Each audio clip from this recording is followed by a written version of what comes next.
नमस्कार, आप दुनिया के फटाफट बुलेटिन में आप सभी का स्वागत है और नजर डालेंगे आज के खास खबरों पर। आम आदमी पार्टी ने दिल्ली विधानसभा चुनाव के लिए 20 उम्मीदवारों की दूसरी सूची जारी की। मनीष सिसोदिया की सीट बदली गई। जंगपुरा से लड़ेंगे अब चुनाव। अब तक 31 उम्मीदवारों के नामों की घोषणा की जा चुकी है। आप शिक्षा से जुड़े अवध ओझा को पटपड़गंज से टिकट दिया। दिल्ली विधानसभा चुनाव में 70 सिटिंग विधायकों के टिकट काटे जाने पर आम आदमी पार्टी में उठे विद्रोह के सुर। तिमारपुर से दिलीप पांडे का टिकट काटे जाने पर पार्टी कार्यकर्ताओं ने दिया इस्तीफा। भाजपा छोड़कर आप में शामिल हुए सुरेंद्र पाल सिंह बिट्टू को टिकट दिए जाने का विरोध। विधानसभा सीट बदलने पर भाजपा सांसद मनोज तिवारी ने आप नेता मनीष सिसोदिया के जंगपुरा से उम्मीदवारी पर कहा, मनीष सिसोदिया पटपड़गंज से भाग गए। अगर मनीष सिसोदिया पटपड़गंज के नहीं हुए तो और कहां के होंगे। प्रधानमंत्री नरेंद्र मोदी ने हरियाणा के करनाल में बीमा सखी योजना की शुरुआत की। बीमा सखी योजना के सभी के लिए बीमा के लक्ष्य को हासिल करने में मदद मिलेगी। हरियाणा में डबल इंजन की सरकार दोगुनी रफ्तार से काम कर रही है। राइजिंग राजस्थान इन्वेस्टमेंट समिट के उद्घाटन सत्र को संबोधित करते हुए प्रधानमंत्री नरेंद्र मोदी ने कहा, रिफॉर्म, परफॉर्म और ट्रांसफॉर्म के मंत्र का अनुसरण करते हुए भारत ने जो विकास किया है वह हर क्षेत्र में नजर आता है। दुनिया का हर विशेषज्ञ और निवेशक भारत को लेकर उत्साहित है। संसद में मोदी अडानी से लेकर राहुल और जॉर्ज सोरोस का गूंजा मुद्दा। संसद परिसर में राहुल ने मोदी अडानी का मुखौटा लगाए सांसदों से बातचीत में कसा तंज। भाजपा ने उठाया जॉर्ज सोरोस के मुद्दों पर राहुल गांधी को घेरा। राज्यसभा के सभापति जगदीप धनखड़ के खिलाफ अविश्वास प्रस्ताव लाएगा विपक्ष। 70 विधायकों ने किया हस्ताक्षर। मंगलवार को राज्यसभा सभापति ने बुलाई विपक्षी दलों की बैठक। ताजनगरी आगरा के हवाई अड्डे पर बम रखे होने की धमकी मिलने के बाद परिसर की गहन सुरक्षा जांच। आगरा के खेरिया में स्थित इस हवाई अड्डे को नागरिक उड्डयन सुविधा के साथ साथ वायुसेना के लिए बेस स्टेशन के रूप में भी उपयोग किया जाता है। प्रयागराज महाकुंभ के अवसर पर विश्व की सबसे बड़ी रंगोली तैयार की जा रही है। 55,000 वर्ग फुट की इस रंगोली में 11 टन रंग का इस्तेमाल किया जाएगा।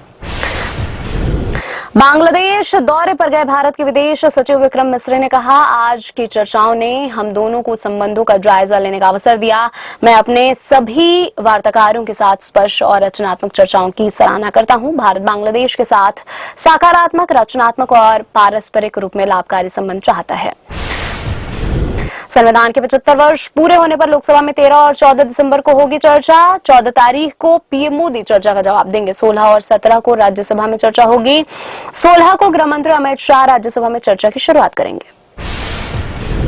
बाबा सिद्दीकी हत्याकांड में मुंबई की एक विशेष अदालत ने 13 आरोपियों को 16 दिसंबर तक पुलिस हिरासत में भेजा। सिद्दीकी हत्याकांड में लॉरेंस बिश्नोई का नाम आया था सामने। उत्तराखंड के चमोली के डीएम संदीप तिवारी ने कहा, सोमवार सुबह हल्की बारिश हुई है और बद्रीनाथ, पांडुकेश्वर, डुमक गांव, जोशीमठ जैसे ऊंचाई वाले स्थानों के कुछ इलाकों में बर्फबारी हुई है। सभी जगह यातायात भी सुचारू है।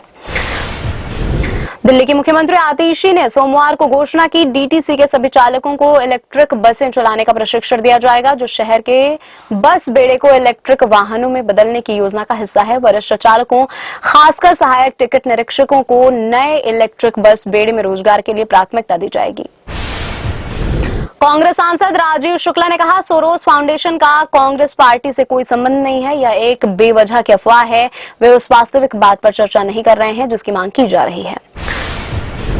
राजधानी दिल्ली के राजौरी गार्डन इलाके में एक रेस्टोरेंट में आग लगने की घटना आई सामने। कई दमकल की गाड़ियों ने मौके पर पहुंचकर आग पर काबू पाया।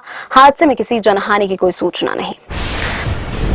सरकार ने संसद में बताया, जीएसटी अधिकारियों ने अप्रैल से अक्टूबर महीने के बीच 17,818 फर्जी प्रतिष्ठानों की 35,132 करोड़ रुपए की आयकर चोरी के मामलों का पता लगाया। इस मामले में 69 लोगों को गिरफ्तार किया गया।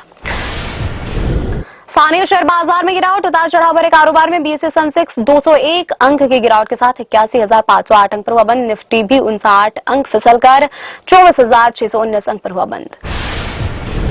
अल्लू अर्जुन की पुष्पा 2 ने रविवार को हिंदी वर्जन में किया 86 करोड़ रुपए का कलेक्शन। एक दिन में 80 करोड़ का नेट कलेक्शन करने वाली पहली हिंदी फिल्म बनी पुष्पा 2। भारतीय बॉक्स ऑफिस पर फिल्म का टोटल कलेक्शन हुआ 529 करोड़ रुपए। टाइगर श्रॉफ की बागी 4 में विलेन का किरदार निभाएंगे संजय दत्त। फिल्म में संजय दत्त का खूंखार लुक आया सामने। ए हर्ष करेंगे फिल्म का निर्देशन। 5 सितंबर 2025 को रिलीज होगी बागी 4। ये थे आज की फटाफट बुलेटिन और ऐसे ही ताजा अपडेट्स के लिए बने रहे हमारे साथ, यानी कि विजिट करें वेब दुनिया पर।